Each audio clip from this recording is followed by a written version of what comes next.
Students, आज आपको हम प्रोज का सेकंड चैप्टर स्टार्ट करने वाले हैं।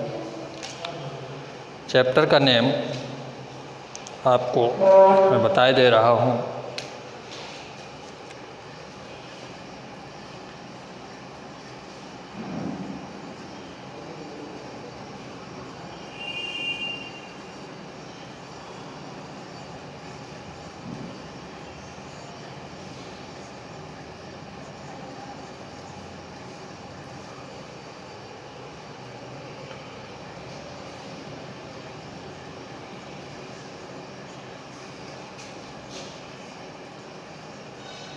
We are not afraid to die.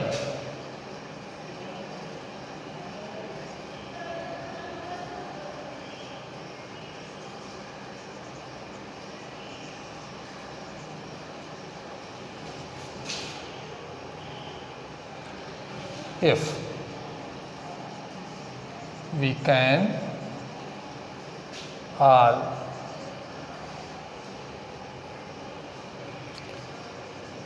be together,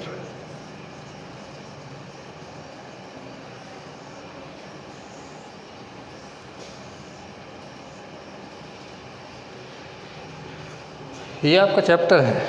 इसका मतलब है we are not afraid to die, हम मरने से नहीं डरते हैं। कब? If we can all be together, जब हम लोग साथ साथ हों, जब हम एक साथ सामूहिक रूप से रह रहे हों तो हम मरने से नहीं डरते। लेखक का जो कहने का मतलब है वो ये है कि यदि व्यक्ति एक खुशहाल वातावरण में अपनों के बीच में रहता है जीवन भर, तो उसे मरने का कतई कष्ट नहीं होता है। न कष्ट होता और न ही डर होता है। ना हो। अब आप लोग देखिए लेसन में, in July 1976 my wife Mary son Jonathan, 6 daughters Suzanne 7, and I set sail from Plymouth, England to duplicate the round the world walk made 200 years earlier by Captain James Cook। लेखक अपने जीवन में एक घटनाक्रम के बारे में बताता है कि जुलाई 1976 ईस्वी में लेखक की पत्नी मैरी, उनका पुत्र, किसका? लेखक का, जोनाथन, और पुत्र की उम्र 6 वर्ष और उसकी पुत्री सुजैन जो 7 ईयर्स की थी, 7 वर्ष की थी, और लेखक स्वयं, यानी चारों लोग, पति पत्नी, बेटा और बेटी, ये चारों लोग इंग्लैंड से समुद्री यात्रा पर निकले। वाग मीन्स यात्रा, सेल माने नाव के सहारे, यानी जलयान के सहारे समुद्री यात्रा पर निकले। वर्ल्ड वाग, और यात्रा कैसी थी? विश्व की यात्रा, विश्व भ्रमण था। Made 200 years earlier bye captain James cook, जो 200 वर्ष पहले जेम्स कुक नामक व्यक्ति के द्वारा ये यात्रा की गई थी। उसी यात्रा के सापेक्ष में, या उसी यात्रा को एक बार अपनी फैमिली के साथ में भ्रमण करने के लिए राइटर निकलता है।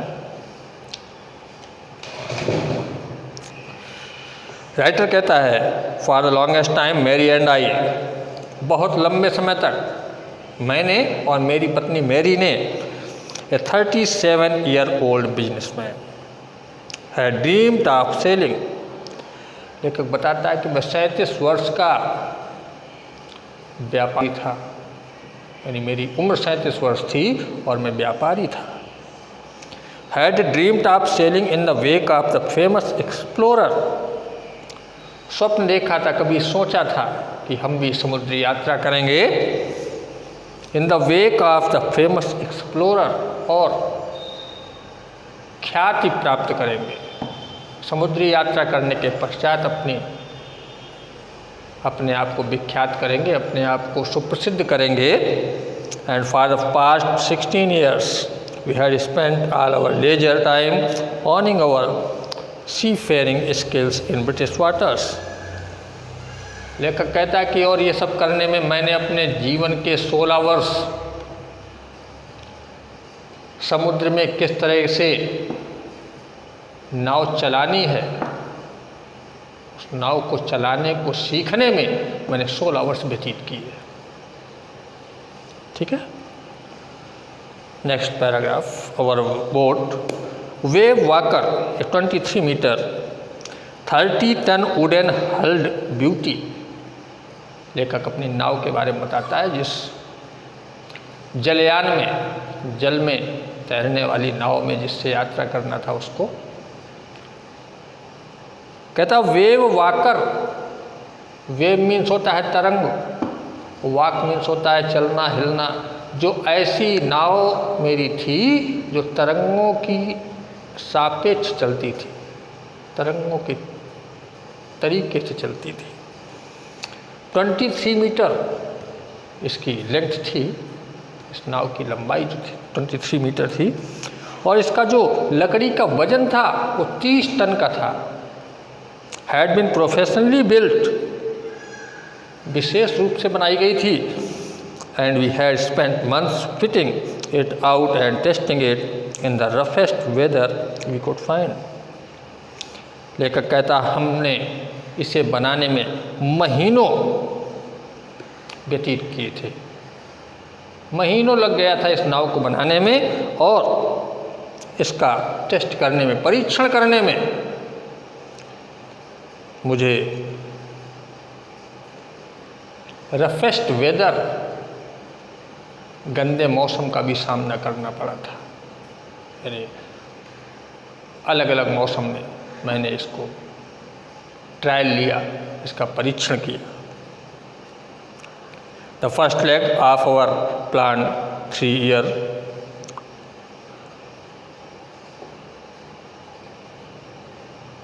(1,05,000 kilometer) journey passed pleasantly as we sailed down the west coast of Africa to Cape Town. आगे लेखक बताता है कि मेरा पहला जो पड़ाव था वो 3 वर्ष का था। 3 वर्ष पश्चात मैंने जो पड़ाव लिया वो 1,05,000 किलोमीटर की यात्रा करने के पश्चात मैं अफ्रीका के केप टाउन नामक स्थान पर पश्चिमी तट पर रुका। अफ्रीका के केप टाउन नामक स्थान में समुद्र के पश्चिमी तट पर लेखक 3 वर्ष बाद पहुंचा। There before heading east we took on two crewman. लेखक कहता वहाँ पर जब मैं पहुंचा तो मैंने पहले ही पूर्व में ही we took on two crewman, 2 अलग तरीके के नाविक जो एज ए हेल्पर होते हैं, क्रू मेंबर्स जो हवाई वो जलयान होता है उसमें सहायक सदस्य जो होते हैं। American Larry Vigil and Swiss Herb Seigler, ये नाम है उनके, to help us tackle one of the world roughest seas. लेखक कहता मैंने इन दोनों लोगों को अपनी सहायता के लिए रख लिया था। किस लिए? कि जहाँ पर समुद्र का वो स्थान जहाँ पर मुझे ज़्यादा तकलीफ़ हो, कठिनाई हो, उस जगह पर ये लोग सहायता कर सकें। और वो एरिया कहाँ था? द साउदर्न इंडियन ओशियन, दक्षिणी भारतीय महासागर या दक्षिणी हिंद महासागर। ठीक, उस स्थान पर लेखक कहता है मैंने उनकी अपनी हेल्प के लिए उन दोनों लोगों को रख लिया था।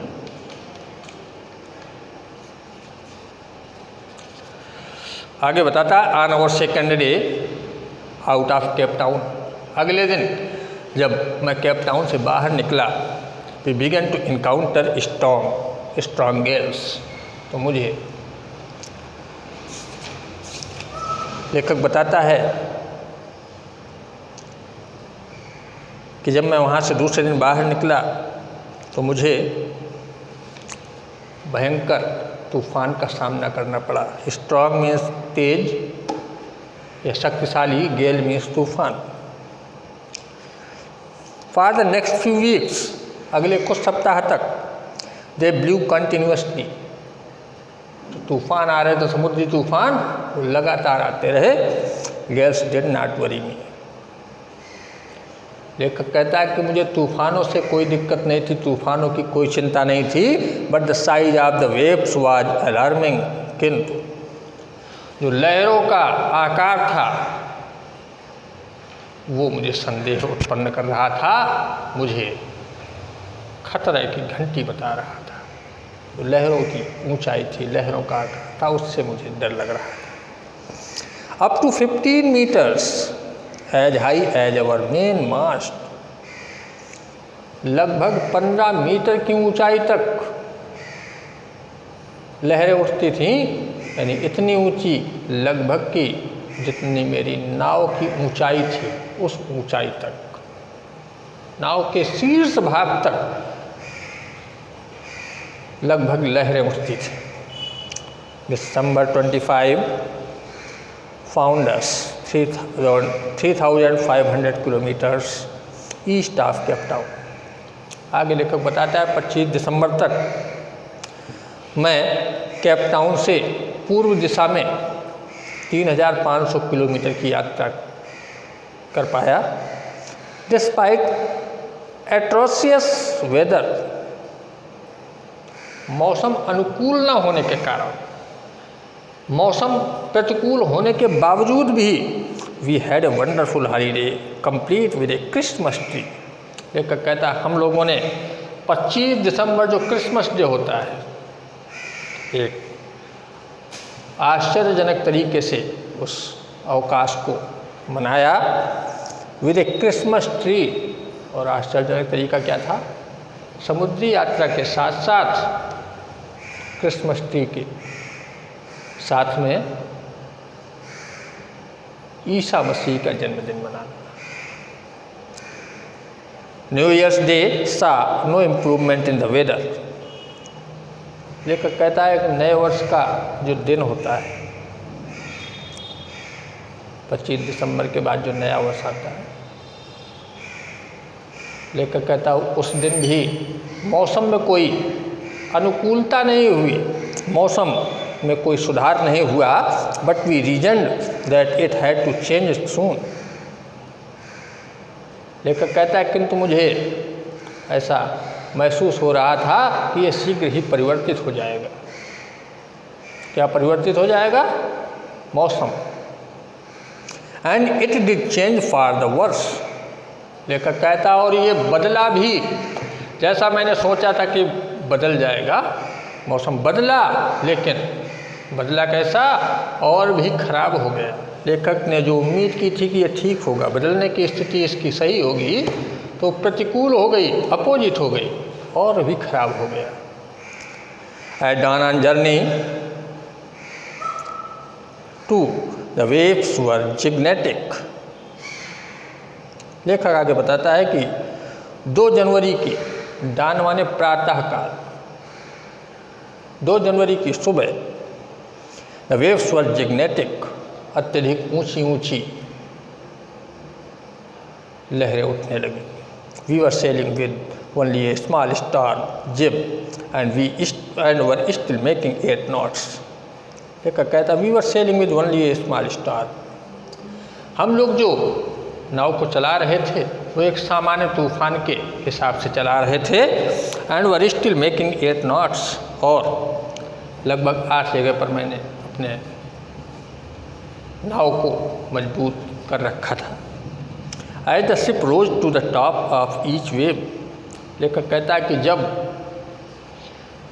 लहरों के उठने के साथ साथ जलयान भी लहरों की ऊंचाई के सापेक्ष उठ जाता था, उसके बराबर बराबर उठ जाता था।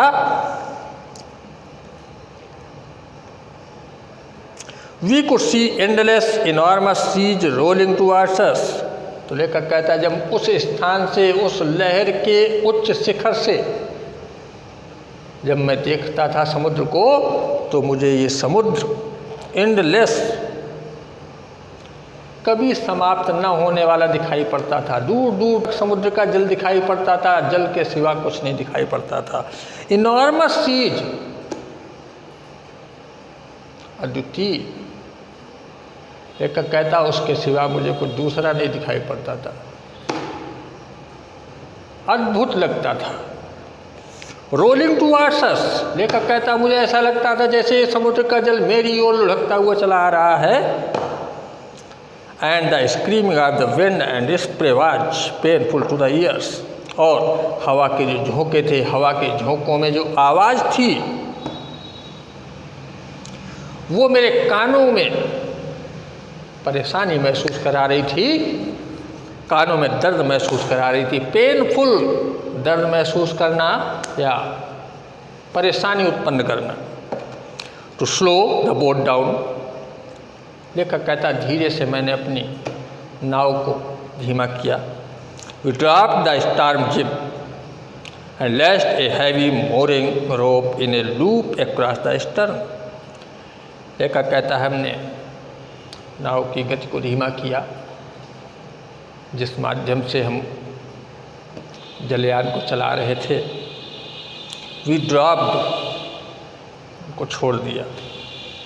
And lashed a heavy mooring rope, और एक मजबूत मोटी सी रस्सी ली।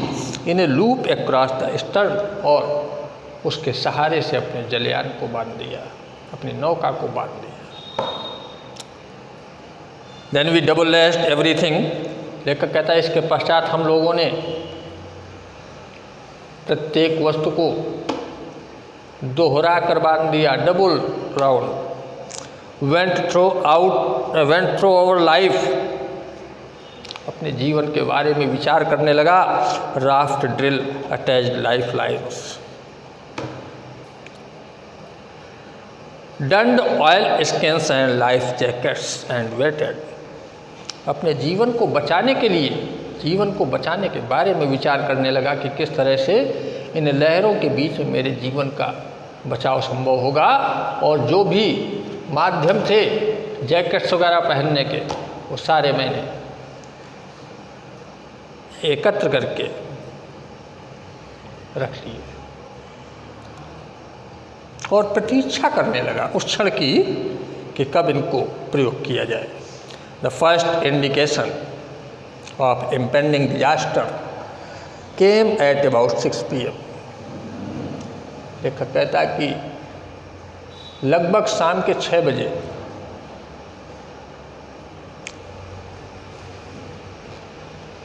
समुद्र के रास्ते, समुद्र के माध्यम से जो मुझे नष्ट करने का पहला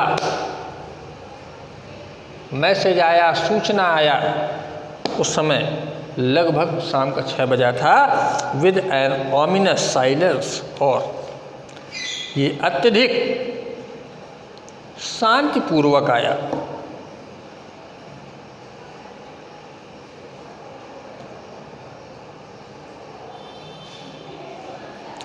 लेखक कहता जो ये मुझे मारने के लिए, मुझे परेशान करने के लिए जो भी माध्यम समुद्र के रास्ते से आया, वो अत्यधिक शांत वातावरण में था।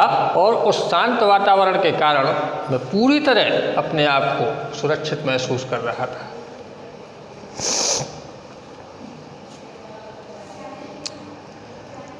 द विंड ड्रॉप्ड, हवा का झोंका आया। And the sky immediately grew dark, और अचानक आकाश में अंधेरा छा गया। Then came a growing roar, इसके पश्चात अंधेरा छाने के बाद एक तेज गर्जना हुई। रोर माने दहाड़, ग्रो माने उत्पन्न होना, दहाड़ उत्पन्न होना या तेज आवाज़ होना या गर्जना होना। And an enormous cloud towered after the ship, और एक विशालकाय, एनॉर्मस विशालकाय, क्लाउड माने बादल, टावर्ड ऑफ द शिप। लेखक कहता मुझे ऐसा लगा जैसे एक विशालकाय बादल मेरे शिप के पीछे, शिप मीन्स जलयान के साइड में, पीछे ही। टावर ढक लिया। लेखक कहता है ऐसा मुझे लगा जैसे मेरे जलयान को एक विशालकाय बादल ने ढक लिया हो। With horror I realized that it was not a cloud. अत्यंत डर के साथ में मुझे ये पता चला, मैंने ये महसूस किया, बट ए वेव, क्या महसूस किया कि ये कोई बादल नहीं था, but a wave like no other, बल्कि यह एक जल की तरंग थी, जल की लहर थी। No other I had ever seen. लेखक कहता मेरे अलावा किसी ने भी इसको नहीं देखा था। और कब नहीं देखा था? कभी भी नहीं देखा था। लेखक कहता मैंने और मेरे साथ में जितने भी सदस्य थे इस तरह के सीन को पहले कभी नहीं देखा था, इस तरह की लहर को, इस तरह की वेव्स को पहले कभी नहीं देखा था। It appeared perfectly vertical. लेखक कहता ये बिल्कुल सीधी दिखाई पड़ती थी, and almost twice the height of the other waves, और अन्य लहरों की अपेक्षा इसकी ऊंचाई लगभग उनसे दोगुनी थी। With a frightful breaking crest, उस लहर को देखने से ऐसा महसूस होता था जैसे ये सब कुछ तहस नहस करने के लिए आई हो। Frightful breaking crest, frightful means भयानक रूप से, ब्रेकिंग क्रेस्ट मीन्स तहस नहस करना। The roar increase to a thunder as the storm moved up the face of the wave. लेखक आगे बताता है the roar increase to a thunder, जो दहाड़ थी, गर्जना थी लहरों की, वो एक गरज में बदल गई, गर्जना में बदल गई। As the stern moved up the face of the wave, और इस गर्जना ने लहर की ओर अपना मुंह कर लिया, यानी गर्जना जो थी वो लहरों की ओर से स्पष्ट सुनाई पड़ने लगी। And for a moment I thought we might ride over it. और लेखक कहता और एक क्षण के लिए मैंने सोचा कि मुझे अब सवारी करनी चाहिए या मुझे अपनी यात्रा शुरू करनी चाहिए, मुझे अपनी यात्रा यहीं रोक देनी चाहिए, over it. But then a tremendous explosion shook the deck. तभी एक भयानक एक्सप्लोसन, बौछार में, लहर की चोट ने मेरे जलयान के अग्रभाग को तोड़ दिया। डेक मीन्स नाव का आगे का सिरा होता है, जलयान का आगे का हिस्सा होता है, दैट इज कॉल्ड डेक। और उस लहर के माध्यम से जो झोंका आया उससे उसके जलयान का आगे का हिस्सा टूट गया, हिल गया। सुक मीन्स हिला दिया। A torrent of green and white water broke over the ship. लेखक कहता जब लहर के माध्यम से, लहर के झोंके से जलयान मेरा हिल गया तो हुआ क्या? A torrent of green and white water, हरे और सफ़ेद रंग के जल का, ब्रोक ओवर द शिप, जल का बहाव मेरे जलयान पर हो गया। टकराने के साथ जैसे ही टूटा तो हरे और सफ़ेद रंग का जल मेरे जलयान पर फैल गया। My head smashed into the wheel, and I was aware of flying overboard and sinking below the waves. लेकिन कहता I was aware of flying overboard, मैं उस नाव पर सवार तो था लेकिन उस अवेयर था, सावधान था कि अगर कोई आपातकाल आता है तो मैं हाथ से कूद सकूं।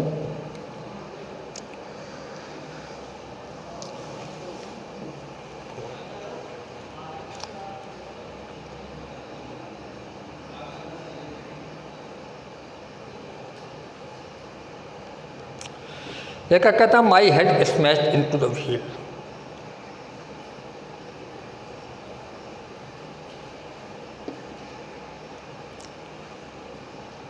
आई was aware of flying overboard and sinking below the waves. लेखक कहता मैं उस तरंग के पानी जल तरंग से पूरी तरह भीग चुका था और मेरे ऊपर से जल टपक रहा था। आई एक्सेप्टेड, मैंने महसूस किया, मैंने स्वीकार किया, माई अप्रोचिंग डेथ।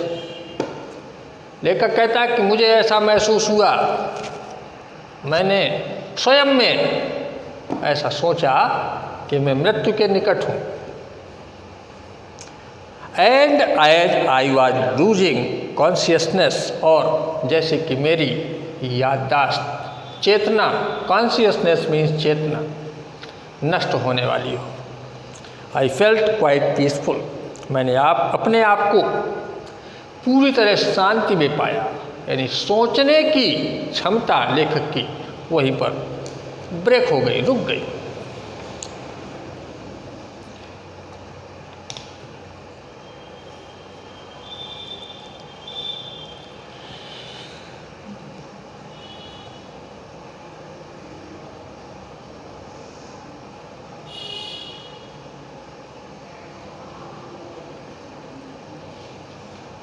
देखिए आगे, unexpectedly my head popped out of the water.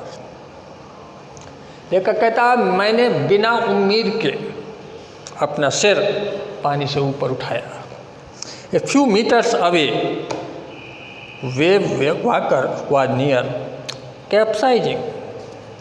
लेखक कहता है कि जब मैंने अपना सिर ऊपर उठाया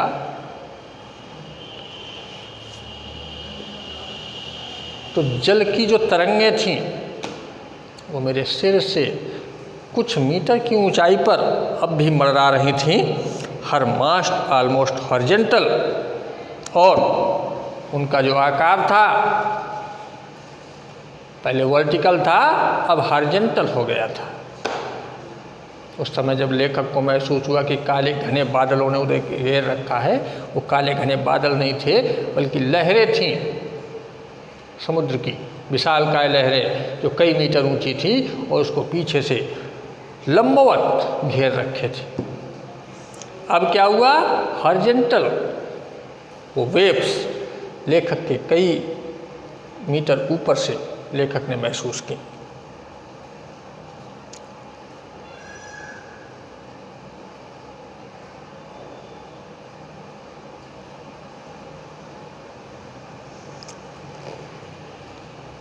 Then a wave hurled her upright, my lifeline jerked taut. लेखक कहता तभी मेरे ठीक ऊपर से एक लहर गुजरी, एक लहर ने मुझे टक्कर दी। My lifeline jerked taut. लेखक कहता जिस समय उस लहर से मैं टकराया तो मुझे ऐसा लगा कि मेरी जीवन को झटका लगने वाला है या मेरा जीवन समाप्त होने वाला है। I grabbed the guard rails. मैंने उस जलयान में जो रेलिंग नुमा लोहा लगा हुआ था रेलिंग के रूप में, उसको पकड़ रखा, मजबूती से पकड़ लिया। And sailed through the air into wave walkers main boom. उसको पकड़ लिया तो पकड़ने के बाद में मैं उन लहरों के माध्यम से लहर में ही उठ गया। Subsequent waves tossed me around the deck like a rag doll. तेज लहरों के झोंके ने मुझे मेरे जलयान के अग्रभाग पर एक निर्जीव गुड़िया के रूप में फेंक दिया। My left ribs cracked.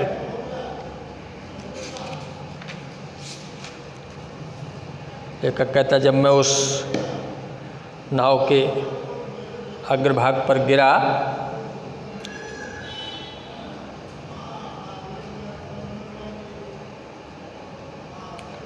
तो लेखक कहता कि मेरी लेफ्ट साइड की बाएं तरफ की पसलियां टूट गई, क्रैक्ड हो गई।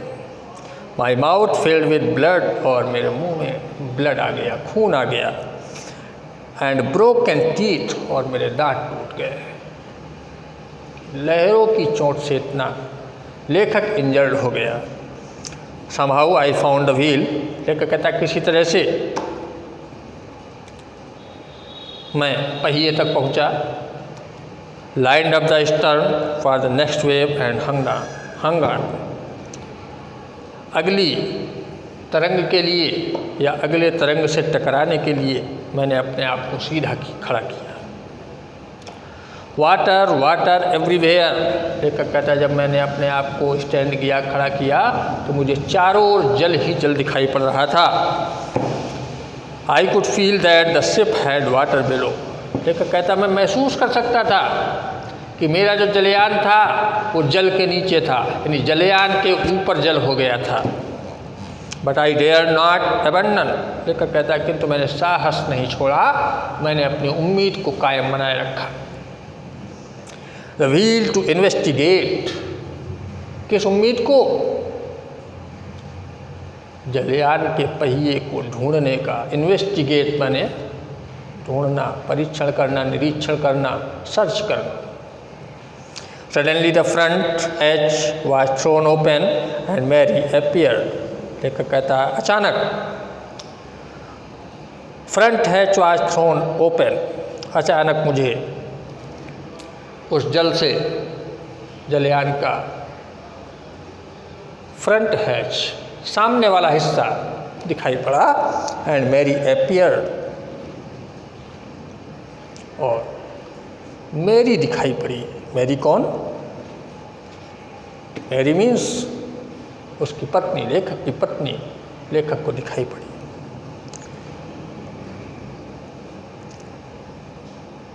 We are sinking, she screamed, उसने चीख कर कहा, लेखक की पत्नी ने चीख कर कहा मैं डूब रही हूँ, हम डूब रहे हैं। हम मीन्स दो बच्चे भी थे। द डेक्स आर स्मैश्ड, पत्नी ने कहा हम डूब रहे हैं। The decks are smashed, we are full of water, का हम लोगों का जो जलयान का आगे का हिस्सा था वो पूरी तरह टूट चुका है और हम लोग पानी में डूबे हुए हैं। Take the wheel I shouted as I scrambled for the hatch, लेखक कहता मैंने चिल्लाकर, जो मैं पहिया पकड़े हुए था उसके लिए चिल्लाकर मैंने कहा टेक द व्हील, इस पहिए को पकड़ो, पहिए को पकड़ लो। Larry and Herb were pumping like madmen. Larry और herb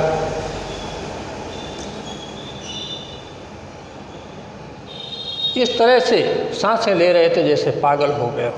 madman, broken timbers hung at crazy angles, broken timbers, टूटी हुई लकड़ी जो जलयान की थी, हंग एट क्रेजी एंगल्स, ऐसे जलयान में लटक रही थी जैसे किसी जगह पर दिखाने के रूप में लटका दी गई हो। The whole starboard side bulb inwards, अंदर का सारा जो भी व्यवस्थित क्रम था नष्ट हो चुका था। Clothes, crockery, charts, tins and toys lost about in deep water, लेकर कहता मेरे हम लोगों के जो कपड़े थे, जो भी चार्ट्स थे, टेंस थे, जो भी सामान मैंने अपने साथ में लिया हुआ था उस जलयान में रखकर, वो सब कुछ जल में गहराई में डूबा हुआ था। आगे लेखक बताता है I half swam half crawled into the children's cabin, लेखक कहता मैं हाफता हुआ आधे अर्ध श्वास की अवस्था में, हाफ क्रॉल्ड लगभग आधा रेंगता हुआ अपने बच्चों के केबिन में पहुंचा, बच्चों के कक्ष में पहुंचा और पूछा आर यू ऑल राइट, आप सब लोग ठीक हैं? बच्चों ने कहा, they answered from an upper bunk, वे लोग चूँकि उसमें ऊपरी स्थान पर थे, ऊपरी जगह पर थे, उन लोगों ने कहा हाँ। But my head hurts bit said Sue, pointing to a big bump above her eyes. लेखक कहता but my head hurts a bit, कि तभी मेरे सिर पर एक टुकड़ा लगा। सेड शिव ने कहा, पॉइंटिंग टू ए बिग बम, एक बड़े से टुकड़े की ओर इशारा करते हुए जो उसकी आंखों के सामने था। I had no time to worry about bump heads. उसको नज़रों के सामने जो लकड़ी के टुकड़े दिखाई पड़ रहे थे बड़े बड़े, उसकी ओर इशारा करते हुए कहा कि चोट न लग जाए। लेखक को जैसे ही आवाज़ दी, लेखक ने तुरंत देखा उसको और अपने को बचाया।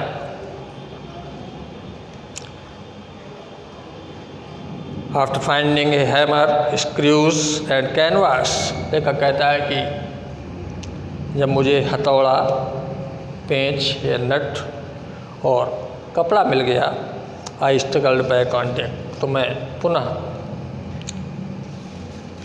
किसी तरह से जल से संघर्ष करते हुए जलयान के आगे के हिस्से पर आया। With the start board side heist best open, और किसी तरह से उस जलयान के साइड के हिस्से को खोला। We were taking water with each wave and that broke over us. लेखक कहता है जिस समय मैं ये सब कार्य कर रहा था, लहरों का जल मेरे ऊपर से होकर गुजर रहा था। If I could not make some repairs we would surely sink. लेखक कहता मैं सोच रहा था कि यदि मैं इसको ठीक नहीं करता हूँ तो निश्चित रूप से हम सब लोग डूब जाएंगे।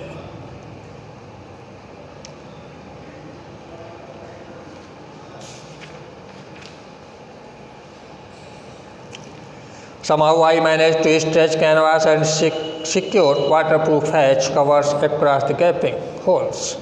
लेखक कहता किसी तरह से मैंने जो भी होल्स हो गए थे, छेद हो गए थे, उनको कवर करने के लिए जल रोकने की जो कपड़ा था उसको फैलाकर टाइट करके बांध दिया। Some water continued to stir below. फिर भी लेखक कहता थोड़ा बहुत पानी नीचे से जाता रहा। But most of it was now being deflected over the side. किंतु इस जल का जो अधिकतम भाग था वो बाहर ही उस कपड़े के द्वारा रोक दिया गया। आगे लेकर कहता more problems arose when our hand pumps started to block up with the debris floating around the cables and the electric pump short-circuited. लेखक कहता जब हम लोगों ने उस जलयान को आगे बढ़ाने का प्रयास किया, तैराने का प्रयास किया, अपने केबिन को कंप्लीट करने का प्रयास किया, विद्युत के उपकरणों को सही करने का प्रयास किया, तमाम जगह पर शॉर्ट सर्किट हो गए थे, छोटे छोटे विद्युत विच्छेदन हो गए थे, बिजली में थोड़ी बहुत खराबी आ गई थी। The water level rose threateningly back on deck. I found that our 2 spare hand pump had been wrenched overboard. लेखक कहता कि जब मैं कार्य करता था तो मुझे लगता था कि जल का जो सतह है वो अचानक रूप से तेजी से ऊपर उठ जाता है। Along with the forest back on deck, जो पहले जलयान के अग्रभाग से काफ़ी नीचे होता था, लेखक कहता अचानक वो जल का स्तर उस जलयान से भी ऊपर उठ जाता था। ऐसा मैंने देखा। I found that our 2 spare hand pumps. लेखक कहता कि मैंने ऐसा पाया, मैंने ऐसा महसूस किया, मैंने ऐसा देखा कि मेरे जो दोनों हाथ थे खाली थे, हैंड पंप्स वो हवा में तैरने लगते थे, पानी में तैरने लगते थे। हैड बीन रेंच्ड ओवरबोर्ड, और तैरकर वो उस लकड़ी की सतह पर आ जाते थे, जलयान की सतह पर आ जाते थे। Along with the forestay sail forest sail, किस कार्य के लिए? जलयान को आगे तैरा कर ले जाने के लिए मजबूरी में वो हाथ वहाँ आ जाते थे। The jib, the dinghies and the main anchor. लेखक कहता मेरा ही नहीं, और भी जो उसमें मुख्य रूप से इस कार्य को प्रस्तावित करने में मेरा साथ दे रहे थे, उन सब लोगों के साथ यही घटना होती थी कि उनके यहाँ स्वतः ही मजबूत पकड़ बना लेते थे उस जलयान को आगे ले जाने के लिए। ठीक है ना।